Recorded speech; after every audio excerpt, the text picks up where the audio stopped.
Welcome to Gwinnett County Public Library's presentation on Amazing LGBTQ plus Innovators. The month of June is recognized as LGBTQ plus Pride Month.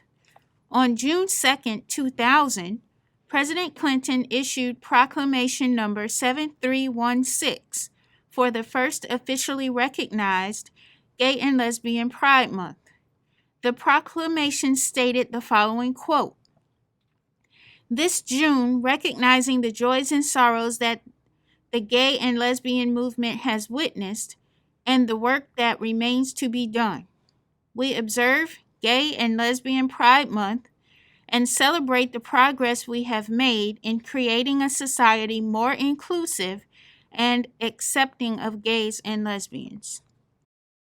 Members of the LGBTQ plus community have contributed to our country in many ways, including science, technology, engineering, the arts, and mathematics. Introducing Jerome Robbins. Jerome's original name was Jerome Rabinowitz. He was born of Russian Jewish immigrants.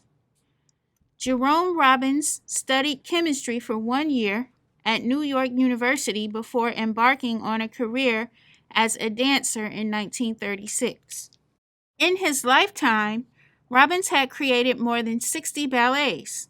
In 1944, Robbins choreographed his first incredibly successful ballet called Fancy Free. The ballet included musical scores by the young composer Leonard Bernstein. This ballet featured the 3 American sailors on shore leave in New York City during World War II. The ballet displayed Robbins's acute sense of theater and the ability to bring theater to life through his choreography. Robbins won acclaim for his highly innovative ballets, structured within the traditional framework of classical dance movements. Jerome Robbins's innovative choreography talents led him to be an impactful force on Broadway. Robbins choreographed a string of musicals, including Rodgers and Hammerstein's The King and I in 1951. Later in his career, Robbins choreographed the film West Side Story, a musical that he also conceived and directed. The musical West Side Story was very successful and won a host of Academy Awards. He also directed and choreographed the very successful play and film Fiddler on the Roof in 1964. In 1958, Robbins formed a charitable organization bearing his name, the Jerome Robbins Foundation. The foundation was originally intended to fund dance and theater projects, but it also provided financial support to projects combating the effects of the AIDS crisis. In accordance with Robinson's earlier wishes, in 2003, the foundation awarded the first Jerome Robbins Prizes in recognition of excellence in dance. Jerome Robbins died in 1998. Ellen Hart was born female as Alberta Lucille Hart on October 4th, 1890 in Kansas. Hart, then known as Lucille, grew up playing with the boys, helping the men with chores, and dressing male at home, but was forced to present as a girl at school. Because of the social awkwardness of having to act like a girl at school, Hart concentrated on his studies. At this time, he also started writing memoir-based fiction, which he wrote under the pen name of Robert Bamford, and continued through his life to have a second career as a novelist. Having graduated in 1908 at the top of his class, Hart attended Albany College in Oregon and graduated in 1912. Hart began donning masculine attire but was still perceived as female. He attended medical school at University of Oregon and graduated in 1917, but received his degree under his female name, limiting his ability to practice medicine under a male name. Hart underwent a hysterectomy in 1917. At that time, this was considered a full sex change operation. He changed his name to Alan Hart and married Inez Stark in 1918. They divorced in 1925, at which time he married Edna Ruddick. They bounced around from town to town because he would be recognized by someone from school as thoroughly female and have to go practice medicine somewhere else. In 1928, Alan Hart obtained a master's degree in radiology from the University of Pennsylvania and started to concentrate on tuberculosis research, eventually receiving a master's degree in public health. Alan Hart was one of the first physicians to document how tuberculosis spread and proposed that early detection with X-rays was the only hope for patients since the disease showed little symptoms in its early stages. By the time antibiotics were introduced in the 1940s, doctors, using techniques Hart developed, had already cut down the tuberculosis death toll by 1/50th. In 1948, Alan Hart was appointed Director of Hospitalization and Rehabilitation for the Connecticut State Tuberculosis Commission and held that position for the rest of his life. By that time, he had received male hormones and was able to spend the rest of his life comfortably as a male. The first American woman to go into space was Sally Kristen Ride, who served on 2 flights of the Space Shuttle Challenger. Sally Ride was born May 26, 1951 in Encino, California. Growing up, Sally excelled in academics and as a tennis player, ranking 18th on the junior circuit and getting a tennis scholarship to attend Westlake School, a prestigious private school in Los Angeles. At school, her favorite subjects were math and science. She continued to play tennis in college, but eventually dropped tennis and graduated from Stanford University in 1973 with a double major in physics and English.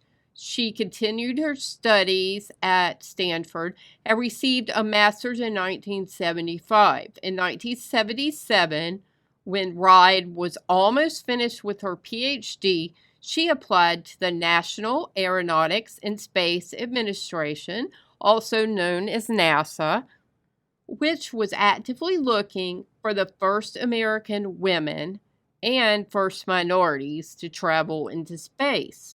Ride made the cut from an initial field of 800 applicants and became one of 35 chosen for spaceflight training in 1978. Ride was chosen as part of the ground support crew for the second and third space shuttle flights. She was chosen to be on the June 18, 1986 flight STS-7 of the Space Shuttle Challenger. While getting ready for the flight, she quietly married fellow astronaut Steve Hawley, who she later divorced. The space shuttle launched from Kennedy Space Center in Florida and orbited Earth for 6 days, returning to Edwards Air Force Base in California.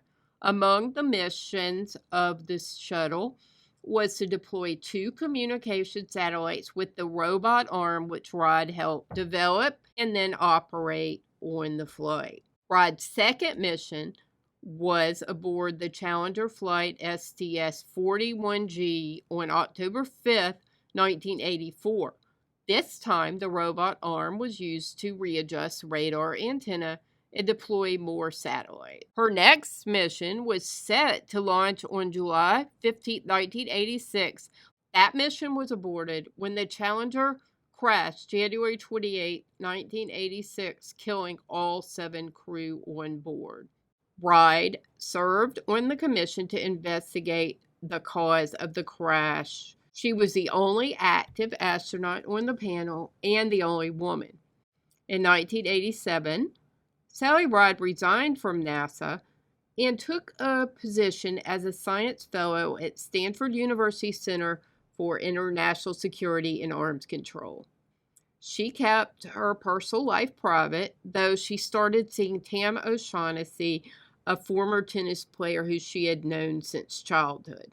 In 1989, Sally Ride left Stanford to become a professor of physics at University of California in San Diego, as well as director of the university's California Space Institute. She also began her long passion for writing children's books and influencing children to pursue careers in science and technology. On February 1st, 2003, the Space Shuttle Columbia crashed, and Sally Ride was once again appointed to the commission to explore the cause. Sally Ride was the only person to serve on both commissions. Following that work, Sally Ride launched Sally Ride Science, an organization encouraging girls to pursue science and technology fields. Sally Ride was the first woman inducted into the U.S. Astronaut Hall of Fame in 2003, and she was later included in the California Hall of Fame and the Aviation Hall of Fame. Unfortunately, Sally Ride developed pancreatic cancer and died on July 23, 2012. Her life partner, Tam O'Shaughnessy, as well as several beloved family members, were at her side at the time of her death. Our next innovator is Tim Cook. Currently, Tim Cook is the CEO of the prominent tech company Apple. He was born on November 1st, 1960, in Robertsdale, Alabama. In 1982, Tim graduated from Auburn University in Alabama with a bachelor's degree in industrial engineering. Later on in 1988, he received a master's degree in business administration from Duke University in Durham, North Carolina. Tim Cook joined Apple in 1998 as Senior Vice President of Worldwide Operations. He helped the company to increase in value and production. Tim Cook reduced the time in which Apple's inventory turned over from months to days. With its sought-after products and efficient supply chain, Apple was in the enviable position of setting prices high while keeping costs low.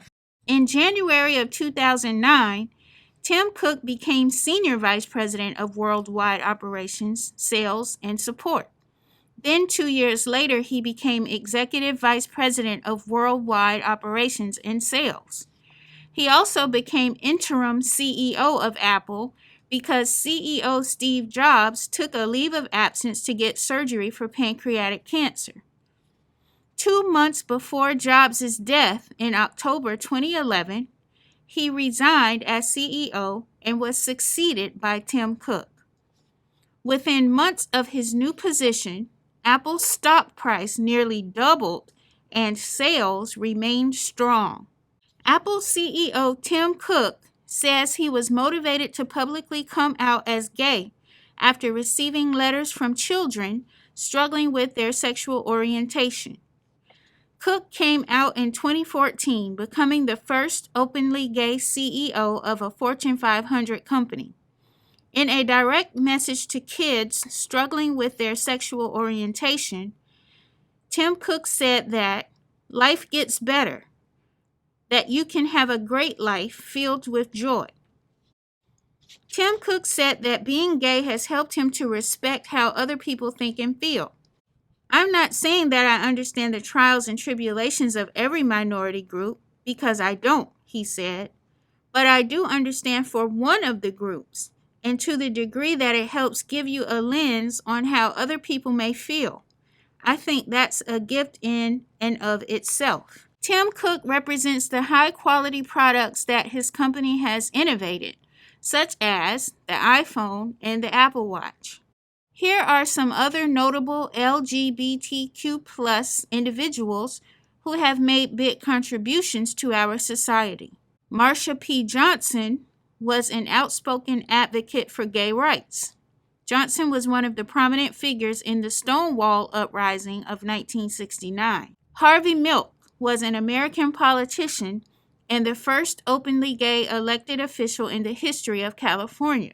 Janet Mock is an American writer, television host, director, producer, and transgender rights activist. Check out the resources that we used for this presentation. First was 2 digital resources available on Gwinnett County Public Library's digital resources page, Gale in Context Biography, and Britannica Encyclopedia Online. I also used a book, Sally Ride, Life on a Mission by Sue Macy. Thanks for watching.